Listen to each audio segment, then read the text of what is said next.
Olá pessoal, aqui é Elson Azevedo e hoje nós vamos falar sobre um tema muito interessante. O tema dessa conversa vai ser estimulação magnética transcraniana. Esperança ou exagero? Do inglês hope or hype. E para ter essa conversa, eu tenho a honra de ter aqui comigo o Dr. Edrin Vicente. Dr. Edrin, tudo bem? Obrigado por ter topado participar dessa conversa. Eu que agradeço. Um prazer. O Dr. Edrin, ele é neurologista, ele é formado em medicina na USP São Paulo, fez residência de neurologia também na USP São Paulo, teve uma carreira clínica como neurologista e depois passou a se interessar bastante sobre estimulação magnética, inclusive atuando em parceria com os engenheiros aí da principal empresa atuando no Brasil, em parceria com clínicos para desenvolvimento de estratégias de tratamento com estimulação magnética. Então, é uma pessoa que entende muito de estimulação magnética, tanto a parte técnica da história, como as aplicações clínicas mesmo, né? E aproveitando a sua expertise, a primeira pergunta que é o título dessa história. Você acha que estimulação magnética traz um contexto assim de esperança terapêutica e potencial grande, ou tem muito exagero na utilização da estimulação magnética?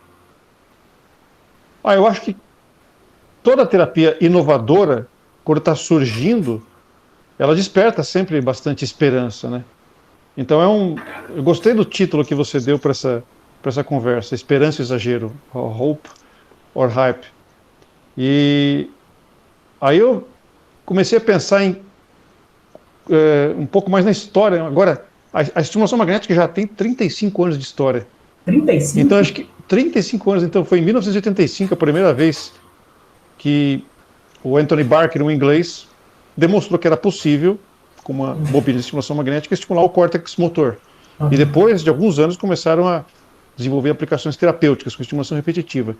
Mas já passou da fase, pelo menos quando você olha para a história, de extrema novidade, né? Então é uma técnica que já deveria estar madura. Mas a gente vê que o trabalho de divulgação, o trabalho de implementação na clínica, de algo que usa um regime bastante diferente do regime que o clínico está habituado, né? Do regime de tratamento clínico medicamentoso, por exemplo, é muito lento, né? Então, quem está atuando há mais tempo, hoje acho que predomina uma visão bem equilibrada. Quando algo é bem novo, você começa a considerar muitas indicações, realmente há um certo exagero, né? Mas acho que agora tem algumas aplicações onde a estimulação magnética já está bem madura. Então eu mesmo gosto de dar ênfase, procurar fomentar o desenvolvimento das aplicações em depressão resistente a medicamento, não como a primeira alternativa, mas na forma resistente à medicação, e em certas formas de dor crônica. Então, eu acho que, afunilando nessas indicações, onde nesses 35 anos ela revelou a maior eficácia, o maior poder, o maior efeito terapêutico, a gente tem uma visão bem diferente da visão lá do começo, onde realmente havia uma série de exageros, né? Então, se eu estou entendendo assim, o que você está dizendo é que teve uma questão de exagero, mas no fundo as pessoas que estão trabalhando com essa técnica há mais tempo já têm uma ideia muito clara assim, da principal indicação. Então, hoje ela é uma técnica que eu diria que já é madura. Mas apesar de madura, ela não tem digamos, a conveniência de um medicamento que você só toma um comprimido em casa pela manhã, por exemplo, né? Então, essa necessidade de fazer um regime intensivo, ela acaba encontrando uma aplicação mais restrita, né? Mas é uma técnica madura já. Tá bom. E para quem está conhecendo agora a estimulação magnética, o que é isso? Assim, que bicho que é esse? Então, o princípio da estimulação magnética é que, ao ter como alvo uma certa região cerebral, a gente, com estimulação magnética, pode induzir potenciais de ação. E ao induzir potenciais de ação repetitivos, a gente modifica sinapses, modifica circuitos. Se nesses circuitos está codificado de alguma maneira algo da regulação do humor, por exemplo, a gente pode influir num distúrbio do humor, como a depressão. Então, o princípio, o fundamento da estimulação magnética é uma ferramenta de modulação de circuitos, através da indução de potenciais de ação repetitivos, né, que são os mesmos mecanismos envolvidos na memória, no aprendizado, no condicionamento, e são os mecanismos fisiológicos que nós usamos para aprender tudo, né? Então, tudo que a gente aprendeu foi, em alguma maneira, desencadeada porque um certo padrão elétrico foi traduzido em um certo padrão sináptico e de circuitos, né? Então, ela usa mecanismos fisiológicos para manipular circuitos cuja disfunção está por trás de alguma condição. E isso acaba sendo mais relevante, o que a pesquisa revelou, principalmente nessas duas indicações, em formas resistentes de depressão e em certas formas de dor crônica. E quando você explica dessa forma, assim, o mecanismo, dá essa sensação, eu consigo entender as pessoas que vão para o exagero, porque dá essa sensação de que efetivamente você está agindo na coisa mais natural, assim, da fisiologia cerebral, né? E eu acho que dá essa sensação de estar fazendo algo mais próximo do que seria como o cérebro trabalha. E essas são, você ressaltou essas aplicações que são as principais, mas isso focado na psiquiatria, em outras áreas da neurologia, etc., tem outras aplicações com mais evidência, ou especificamente essas que estão mais consolidadas? Em certas formas de dor crônica. Porque a perpetuação da dor não depende só, por exemplo, que a gente diferencia de dor nociceptiva e dor por deferentação, dor neuropática, né, por exemplo. Então, o alívio da dor não envolve apenas, por exemplo, reduzir a inflamação. Tem mecanismos de modulação da dor que podem ser exercitados, podem ser condicionados também, né? Então, é possível, digamos, por estimulação magnética, ativar, de certa maneira, as vias analgésicas, né? Então, as vias analgésicas, isso já é uma interpretação, uma tentativa de simplificar. É como se houvesse uma ponte entre o córtex motor primário e as vias analgésicas, que ao estimular com estimulação magnética repetitiva o córtex motor primário, com certos padrões, a gente consegue, digamos, despertar essa via, e melhorar o controle da dor num paciente com dor crônica, né? E que material que é necessário, assim, para a estimulação magnética? Assim, na prática, como é que é a logística, o que se usa? Assim? Então, as aplicações clínicas bem estabelecidas envolvem usar uma bobina que tem um foco de estimulação. Então, tem duas bobinas básicas, né, no formato. A primeira que foi descoberta, que foi usada, foi uma bobina circular. Então, uma bobina circular, ela induz campo elétrico, induz potenciais de ação numa distribuição que é mais difícil de interpretar, porque você não tem um foco nela. É como se você estivesse estimulando um anel, uma ciranda de regiões cerebrais. Então, à medida que começaram a desenvolver aplicações terapêuticas, foi quase unânime o desenvolvimento de uma bobina focal, que fica mais fácil de interpretar. Então, uma bobina com formato de figura de 8, são dois círculos em que um deles, a corrente corre no sentido horário e no outro anti-horário. Então, no centro da bobina, elas correm no mesmo sentido e há uma certa somação. Com isso, eu consigo focar numa região circunscrita do córtex, a minha indução de potenciais de ação. Isso facilita a interpretação. Eu sei onde eu estou agindo, eu consigo encaixar melhor na fisiologia dos circuitos aquilo que eu estou produzindo. Então, a ferramenta básica para uso terapêutico é usar uma bobina com esse layout em figura de 8, focal, e posicionar em certos alvos que a pesquisa revelou que, quando estimulados, né, repetitivamente, produzem um efeito nessas condições. Então, os alvos que mostraram eficácia no tratamento da depressão são principalmente os alvos córtex frontal dorsolateral à esquerda, mas também há muita evidência de eficácia de ter como alvo o córtex frontal dorsolateral à direita. Tá? Ah, é? E os alvos que revelaram eficácia no tratamento das fortes formas de dor crônica são o córtex motor primário. Tá? E geralmente se tem como alvo o córtex motor primário da mão dominante, mas em algumas condições a melhor resposta é obtida em adjacências a esse córtex, ou até no córtex contralateral, e mesmo em córtex pré-frontal, para analgesia. Então, em analgesia, a gente tem que sempre individualizar o tratamento. Né? Então, a ferramenta básica é o equipamento, uma bobina focal, e você conhecer como localizar esses alvos. Né? Então, em pesquisa, você vai ver que localizam o alvo por neuronavegação. Mas, na prática, a localização com base em pontos de referência do crânio, com fita métrica mesmo, é mais que suficiente, considerando a focalidade da bobina, para que ele revele a sua eficácia, o método. Né? Você falou de neuronavegação, eu já estou viajando aqui, imaginando o que é isso. Então acho que já compliquei demais. Então, porque... Eu não sei, me explica, o que é neuronavegação? Neuronavegação é assim, se eu quero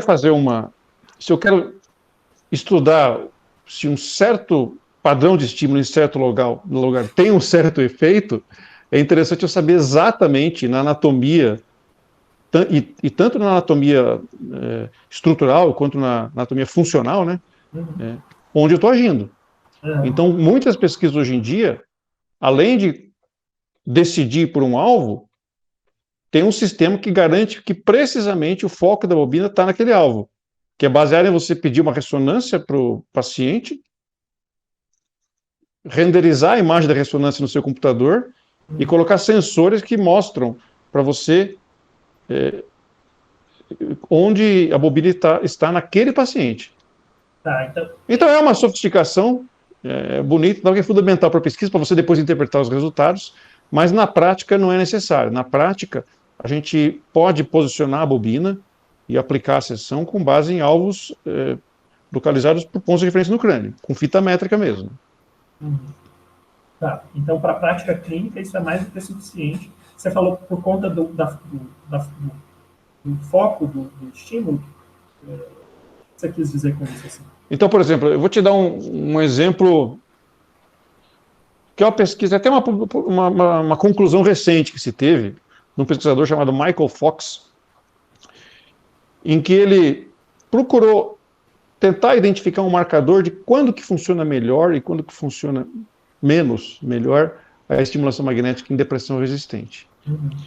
E ele, com base em ressonância funcional e neuronavegação, ele chegou à conclusão de que quando você posiciona o foco da bobina figura de 8 num ponto específico do córtex dorsolateral, que tem conectividade com o símbolo subcaloso, que é algo como se fosse uma ponte na relação entre emoções e a atenção e a razão, você tem mais eficácia para formas de depressão resistente de perfil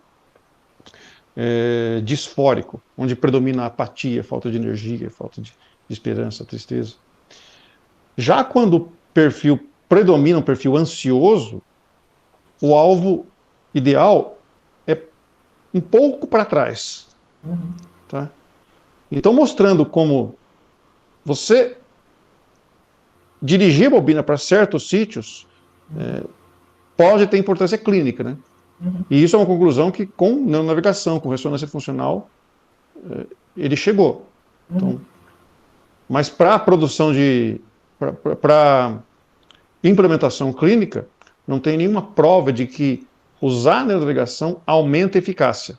Nenhuma prova bem consistente. Há resultados controversos, em estudos pequenos, né, de que o uso da neuronavegação ajuda. Mas ajuda você a criar hipóteses, como essa do Michael Fox. Será que não foi demonstrado que eu pego um paciente com perfil disfórico ansioso, vale a pena reposicionar ali. Então é uma coisa tentadora, né? Digamos, é uma pista que isso fornece, que foi produzida por interpretar dados de ressonância funcional da navegação. E eu fico pensando que talvez o grande impeditivo disso, da gente pensar isso na clínica, é que encarece muito o procedimento. Então é mais uma ferramenta de pesquisa, de interpretação, de avanço dos protocolos, dos alvos, né? Das indicações, de individualizar o tratamento, mas não é necessário realmente para que a estimulação revele o seu poder, né, de mudança clínica. E aí, você falou da bobina, né, do que precisa. Tem a bobina, o profissional que conhece até as localizações, etc., os protocolos, e tem uma parte de software também, né? O protocolo em si, os protocolos que já são aprovados, são bastante simples. Envolve você aplicar numa certa região, uma frequência, baixa ou alta, geralmente baixa é 1 Hz e alta é 10 Hz, ou até alguns protocolos 20 Hz, por um período curto, a gente chama de trem de pulsos, e tem que ter uma pausa entre um trem e outro trem, isso por um certo número de pulsos.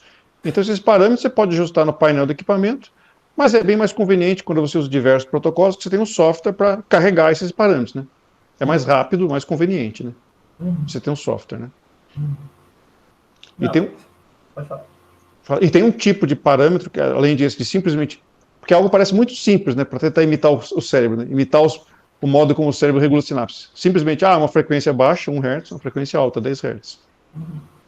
Sendo que os padrões de potenciais de ação que o nosso cérebro gera são muito mais complexos que isso. Então tem um padrão que a gente chama de theta burst, em que ao invés de frequência simples, são 2 frequências. Eu aplico bursts repetidos em outra frequência. Bursts a 50 Hz repetidos a 5 Hz. Então esse é um tipo de padrão um pouco mais parecido com padrões do hipocampo, quando ele está programando a memória, né? Mas, na verdade, se você for olhar um artigo de publicação de quais são os padrões hipocampais, são muito mais complexos. Mas é um padrão que parece que funciona como uma assinatura melhor, como um indutor melhor de memória.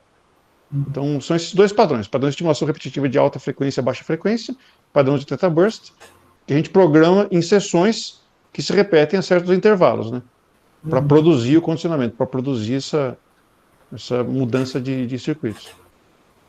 E Edrin, assim, agora, fazendo um devaneio paralelo, assim, você lá, um neurologista de sucesso do interior do Paraná e depois no Mato Grosso do Sul, como é que você foi chegar na estimulação magnética? Como é que foi essa trajetória sua, assim, de se apaixonar por esse tema? Eu antes de entrar nessa área de estimulação magnética, eu tinha uma carreira clínica comum por algumas cidades do interior, depois de Mato Grosso do Sul, e depois voltei a São Paulo. O que me atraiu na estimulação magnética foi essa mudança de carreira, foi de uma certa maneira uma aventura, né? Eu começar a usar o meu conhecimento médico para depois fazer parte de uma equipe que tem engenheiros, né? Eu sempre gostei muito de física, de ciências exatas, né? Então eu pude juntar esse meu gosto por ciências exatas com o meu gosto por ciências biológicas, por ciências médicas, né? E na estimulação magnética não poderia ser um território melhor, né? Porque é um método físico de modificação biológica, né? Sim, e eu acho que eu fiz essa pergunta porque, conhecendo você, eu vejo quanto que você entende da parte teórica e técnica, né? Assim, assim, engenheiro, né? O pessoal vem me confundindo que eu sou engenheiro, porque eu fiquei aprendendo muito com os engenheiros, né? E é uma coisa que eu gosto também, né? Agora, na medicina, a gente tem que conhecer química e tem que conhecer um pouco de física também. Mas para a estimulação magnética, chama um pouco mais a física, né? Então, eu lembro até dos primeiros anos da faculdade, todo mundo temia biofísica. Eu gostava da biofísica. Não que eu fosse muito bom nisso, mas eu achava muito legal, né? E conhecer a biofísica, a neurofisiologia, a física mesmo, é fundamental para você aproveitar bem até a estimulação magnética e entender bem a estimulação magnética, né? Você me lembrou da biofísica aqui, eu tive calafrisa. Tirei 3 na primeira prova de biofísica, depois fiquei bravo, estudei pra caramba, recuperei. Era um temor de todo mundo lá, a turma minha também, um monte de gente, a grande maioria tinha nota vermelha. Era matéria temida. Sim, e assim, voltando para a estimulação magnética, para quem não entende nada, estou pensando assim, quem pode estar assistindo esse vídeo, é um vídeo que provavelmente várias pessoas do Departamento de Psiquiatria da UniFes vão assistir, então pessoas que estão na área da saúde, né? Então, para quem não entende de estimulação magnética e quer aprender e eventualmente quer se capacitar para trabalhar com isso, qual que é o caminho que a pessoa faz? O tipo de treinamento técnico e conhecimento, treinamento técnico, digamos, necessário para você aplicar os protocolos, é um treinamento relativamente simples, tá? O conhecimento teórico para você interpretar e formando a sua experiência pode ser um caminho longo, mas para você implementar a parte prática mesmo, a curva de aprendizado é curta. Então, por exemplo, toda sessão começa com o cálculo do limiar motor. O que é isso? Eu verificar qual a intensidade de estimulação que eu vou usar para conseguir induzir uma resposta motora naquele paciente. Então, a intensidade que eu ajusto na máquina é muito variável. Em alguns pacientes, por exemplo, com 20% da potência da máquina, eu já tenho a estimulação desejada. Em outros, preciso chegar a 40%, 50%. E você individualiza isso como? Você localiza o ponto ao qual corresponde, em geral, o córtex motor da mão. Então, se o meu alvo é a esquerda, eu pego o córtex motor à esquerda, da mão direita, né? Então, para isso, eu localizo alguns pontos de referência no crânio. Então, eu meço a distância de um násium até o ínion, chega o ponto médio é o vértex, de um tragus ao outro, o ponto médio com o outro, o cruzamento desses dois é o ponto do vértex, né?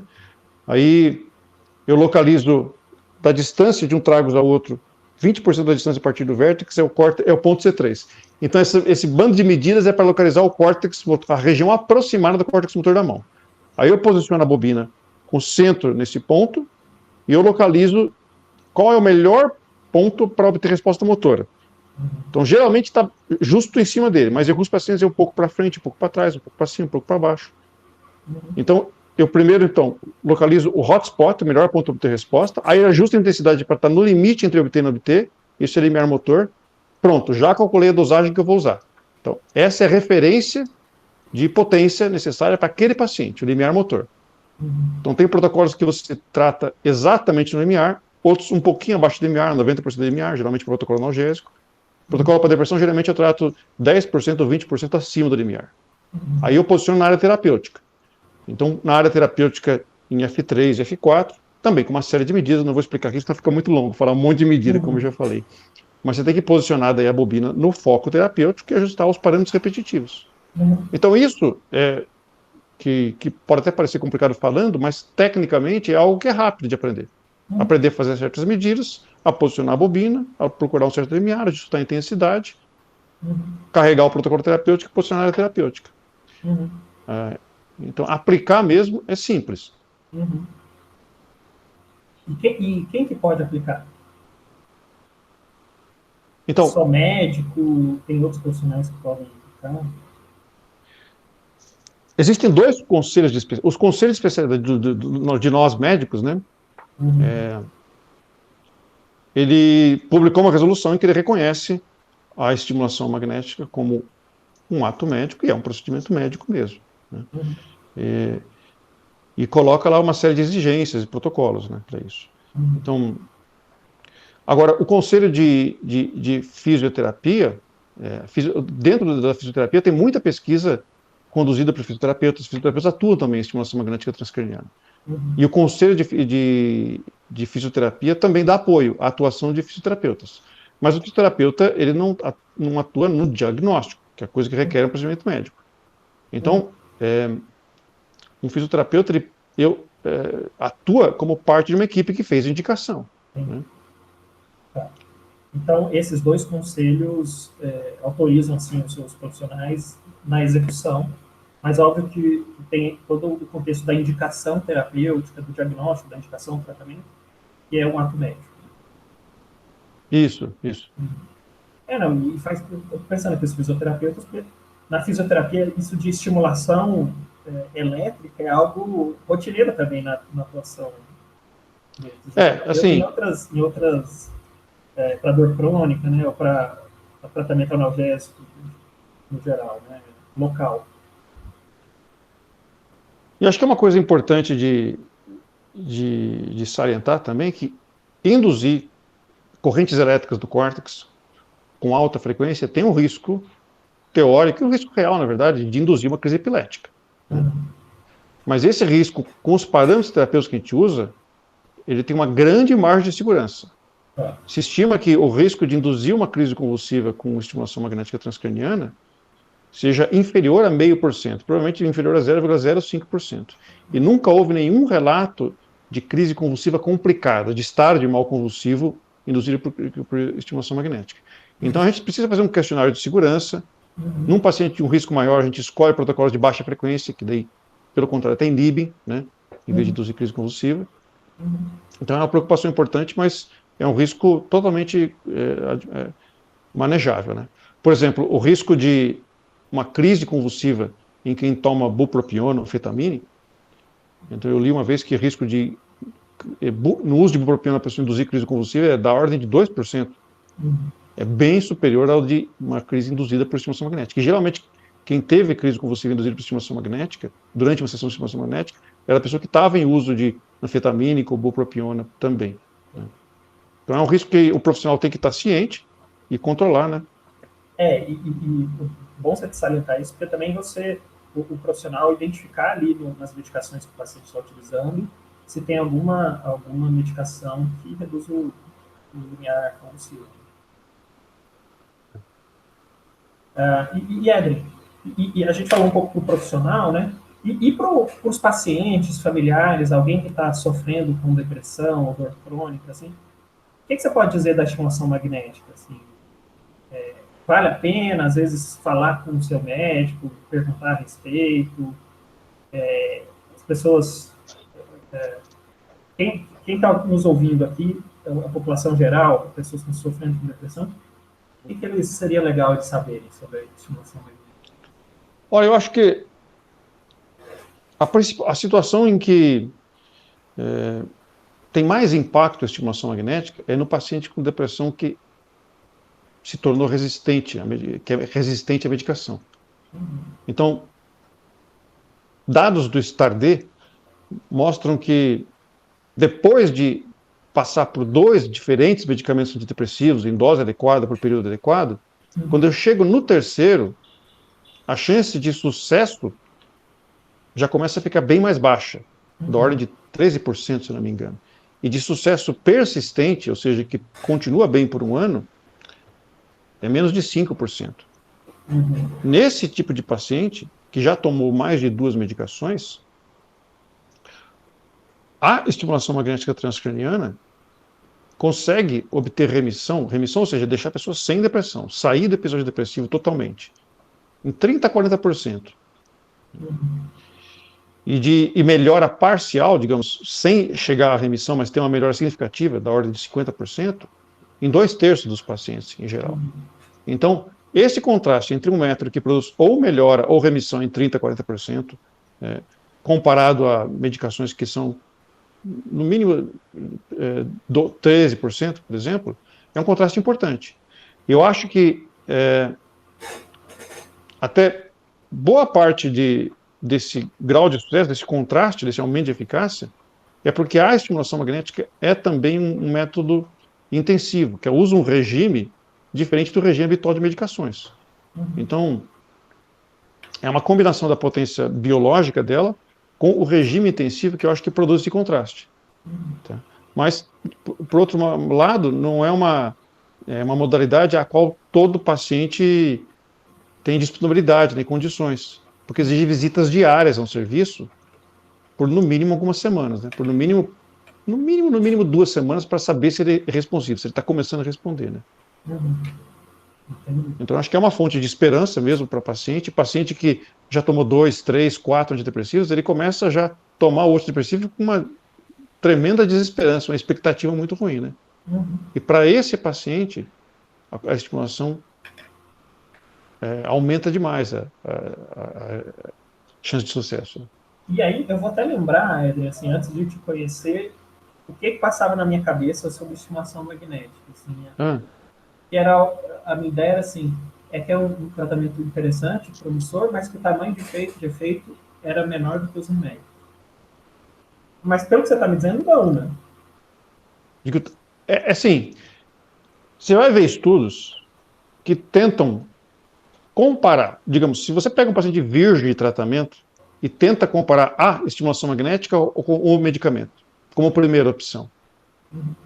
Eu acho que é uma comparação que não leva em conta, primeiro, a heterogeneidade da depressão, né? E outra que, se eu tenho um método muito mais conveniente, se eu posso tratar a medicação, tratar a depressão tomando um comprimido, comodamente, por que não tratar, né? Então, em comparações como essa, de paciente virgem de tratamento com estimulação magnética, parece que os dois têm a mesma eficácia. Mas é porque a depressão é heterogênea. Então, eu não tenho que fazer comparações como se fosse uma coisa só. Então, acho que a melhor comparação é, quando não respondeu ao medicamento, qual é a melhor alternativa depois, entendeu? E aí, nesse aspecto, a estimulação magnética se mostra um tratamento bem interessante. Né? Então, porque, por exemplo, 1/3 dos pacientes não respondem a medicamento nenhum, né? Isso é um dado, acho que não só do STAR-D, como de outros.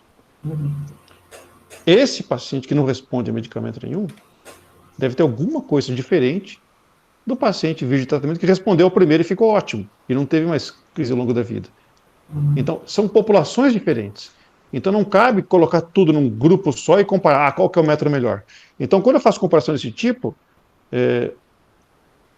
e digamos que um método parece que num grupo homogêneo é superior ao outro, talvez eu esteja apenas dizendo que, olha, aquele que parece inferior, ele simplesmente está almejando um mecanismo diferente. Não quer dizer que ele é melhor, é que ele está produzindo algo diferente para um grupo diferente.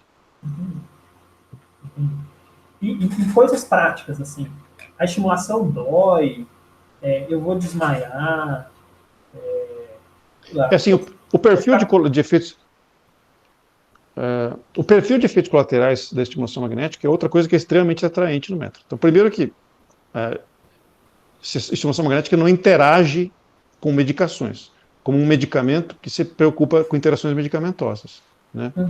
Ela tem segurança cognitiva, não dá efeitos no sono, na libido, né? É muito comum que uma sessão induza um pouco de dor de cabeça leve ou moderada, que geralmente em 2 ou 3 sessões se abate. A pessoa se adapta, desaparece. Então é muito raro que alguém se sinta desconfortável a ponto de desistir do tratamento com estimulação magnética. Mas o efeito colateral mais comum, praticamente o único, né, que é relacionado à sessão, é uma dor de cabeça leve nas primeiras sessões. Tá. E, assim, outro tipo de tratamento biológico que utiliza o princípio físico, assim, é a estimulação, a eletroconvulsoterapia, né, que é um tratamento clássico na psiquiatria e que vem sendo retratado aí na mídia leiga, assim, de uma maneira muito negativa, mas até hoje é um tratamento bastante importante, feito nos grandes centros, Harvard, Yale, Inglaterra. Qual que é a diferença, assim, em termos de protocolo, efeitos colaterais, né, da estimulação magnética para a eletroconvulsoterapia? Olha, a eletroconvulsoterapia, você pode concluir que ela também age por modulação. É, de qualquer maneira, um padrão elétrico induzindo uma modificação de sinapse. Só que é mais difícil até entender, porque uma convulsão é uma tempestade tão grande, é uma coisa tão complexa, que é mais difícil você, digamos, segmentar em partes, né, e tentar entender o que está acontecendo. Tanto que acho que até hoje não é bem entendido exatamente qual o mecanismo pelo qual a sessão de eletroconvulsoterapia traz eficácia. Então é difícil traçar paralelo. No final das contas, a gente vê o índice de remissão com eletroconvulsoterapia e índice de remissão com estimulação magnética da depressão. E como é que eles se comparam? Então, Os índices de remissão obtidos com eletroconvulsoterapia são, em geral, superiores, que eu não sou especialista em eletroconvulsoterapia, mas se eu não me engano é da ordem de 70% a 80% de remissão. Né? E tem o problema também da remissão não ser bem sustentada. Com estimulação magnética, a melhor que remissão se observa com o regime tradicional é da ordem de 30% a 40%, ainda inferior à eletroconvulsoterapia. Tá? Mas, por outro lado, a tendência da estimulação magnética é, quando obtém remissão, ter uma remissão mais sustentada. Mais sustentada até, tem algumas evidências que é mais sustentada até do que medicação. Tá? Agora, eu acho que, recentemente, tem alguma evidência de que, individualizando o regime, a gente consegue aumentar esse índice de remissão, de 30% a 40%. Então, tem alguns pacientes que parece que são respondedores mais lentos, em que não basta você fazer 4 a 6 semanas, mas tem que prolongar no regime menos intensivo, com 2 sessões semanais, por exemplo, por mais 4 a 6 semanas. Então, quando você consegue manter o paciente engajado, não por apenas 4 a 6 semanas, que é o regime tradicional, mas por 12 semanas, você consegue trazer o índice de sucesso para perto de 70% a 80%.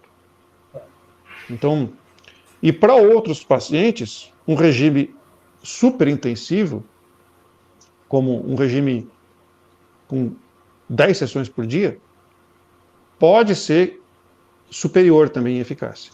Mas isso é algo que eu acho que requer uma individualização, considerando a heterogeneidade da depressão. Então, dentro de toda a heterogeneidade da depressão, o regime que mais comumente é indicado é o regime tradicional, com 4 a 6 semanas. Para alguns respondedores lentos, estender isso para 12 semanas. E para alguma subpopulação extremamente refratária, com baixíssimas expectativas, talvez o regime superintensivo, com 10 sessões por dia, é que seja a melhor escolha. Mas definir exatamente, fazer essa escolha de individualização, é uma coisa que não está bem estabelecida ainda. E esse regime ultra intensivo é aquele do pessoal de Stanford, né? Isso. Com resultados, eles assim, têm um acrônimo SAINT, né? Que é Stanford Accelerated Intelligent Neuromodulation. Resultados assustadoramente positivos. É um estudo pequeno, que tem 20 e poucos pacientes, depois fez uma fase placebo controlado, mas os resultados são realmente impressionantes e revelam um potencial, né? Em pacientes altamente refratários, o pesquisador procurou selecionar pacientes que tinham até indicação de neurocirurgia funcional, que já eram refratários até da convulsoterapia. Obteve um índice de remissão dessa ordem, né? Mesmo descontando, digamos, um certo ruído estatístico, uma população pequena, isso realmente anima quanto a um potencial, né? De para uma população específica, o melhor regime ser esse, super intensivo. E eu particularmente acho que boa parte desse sucesso é pelo que há de cognitivo num regime super intensivo como esse. Não é só a biologia da estimulação magnética, mas ao tirar o paciente de uma certa rotina, de um certo mundo onde estava, digamos, se perpetuando o quadro depressivo dele, você transportar para ficar 10 horas com você numa clínica, esse transporte junto no método físico, acho que acaba sendo a chave para conseguir uma remissão maior, né? Então, você enxerga espaço para esse efeito ser modulado por outros aspectos que não os aspectos puramente físicos ali da... É sempre uma coisa combinada, né? Então, o que a gente faz, todas as nossas intervenções biológicas, você pode interpretar que são facilitadores de psicológico, de terapia, né?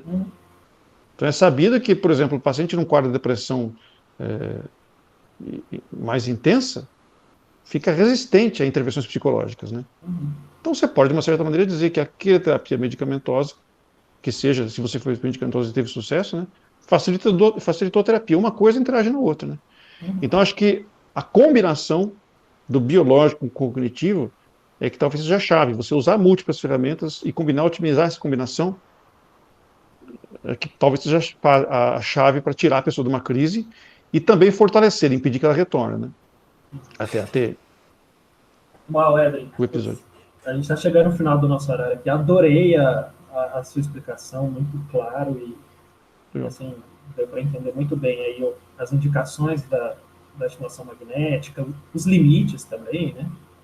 E eu não sei se tem uma resposta para essa, né? Se é esperança ou exagero, mas Mas eu gostei que você falou assim, é uma técnica, uma modalidade de tratamento que está muito mais madura do que se imagina, né? Mas em resumo, é uma esperança sim, mas agora conseguir comunicar, traduzir essa esperança, conseguir implementar, chamar atenção para ela, né, é algo trabalhoso porque a estimulação é trabalhosa, é um regime intensivo, né? A gente sempre quer o mais conveniente, mas para paciente resistente, você tem que recorrer a ferramentas que exigem mais trabalho mesmo, né, para ser aplicadas. Fantástico. E aí, até um recado importante é que a Clínica Goya, né, a Clínica Goya de Saúde Mental, que é uma clínica filantrópica e realiza atendimentos de altíssima, com profissionais de excelência, com muito cuidado, ela realiza a estimulação magnética transcraniana, até um equipamento assim, cedido por você, né? E realiza a estimulação magnética tanto no regime convencional quanto nesse regime intensivo ou ultra intensivo. E eu acho que é importante assim a gente que as pessoas conheçam aí os centros de referência que realizam esse procedimento com profissionais sérios. A Goya tem se especializado justamente em pacientes ultra refratários, né? Os colegas encaminham esses pacientes e com uma equipe multidisciplinar, né, com psiquiatra, fisioterapeuta, psicólogo, terapeuta ocupacional, a gente monta estratégias de tratamento individualizadas que complementam aí a intervenção clínica. Né? Tem sido muito bacana aí essa iniciativa da Clínica Goya e contando também com a sua orientação, né, a sua supervisão ali das estimulações. Né? Não sei como é que você tem visto isso. Não, eu agradeço até o convite para frequentar lá o serviço de vocês. É um ambiente que, que mostra que consegue aproveitar não só o biológico, mas fornece esse ambiente de contato intensivo com o paciente, de você combinar uma estratégia psicológica junto, né? Então, é uma experiência bem legal frequentar o serviço lá. A gente criou o nome Goya, Goya do Tupi-Guarani. Goya é gente como a gente semelhante. Ah. E aí, o espírito da Goya é esse, assim, de um cuidado compartilhado, assim, não tem o profissional e o paciente, não, é compartilhado. Gente como a gente, é só gente como a gente que é capaz de ter empatia, né? Então, é o tratamento através desse compartilhamento do aspecto humano e de reconhecer que nós somos todos semelhantes. E quando a gente começa a ver paciente, por exemplo, eu fico lá todo viajando nos circuitos cerebrais, nos potenciais de ação, em neurociência, mas você começa a ver paciente sofrendo todo dia, você percebe o quanto é importante a combinação das coisas, do relacionamento, de você engajar o paciente, você ter confiança, ter empatia, e de isso junto do biológico, junto da equipe de profissionais que está lá dando apoio, é que eu acho que é a chave, né? Não ficar só na ciência, mas ter também atenção ao relacionamento, né, com o paciente. E aqui o ambiente lá da Goya e o regime que a estimulação magnética exige, esse regime intensivo, ele faz com que a gente não se esqueça disso, né? Não fica só viajando na ciência, mas sempre dá atenção ao humano também, né? Fantástico. Muito obrigado por ter participado dessa conversa, pelas explicações. E espero que a gente possa fazer outras conversas aí, abordando talvez aspectos mais específicos da estimulação magnética, então dúvidas das pessoas. Quem tiver dúvidas, comente aí, faça os comentários, que a gente tenta talvez abordar aí no vídeo seguinte. Já estou te convidando no ar para você. Beleza, não, é um prazer. Ser obrigado. Eu quero aprender mais, porque é uma coisa que o contato com o paciente me fala assim, putz, eu quero aprender, para cada paciente você tem uma linguagem diferente, né? Então, isso é uma coisa que a gente tem que estar sempre exercitando para conseguir engajar e envolver o paciente. Mas obrigado. Grande abraço. Tchau, tchau. Abraço, Elson. Tchau, tchau.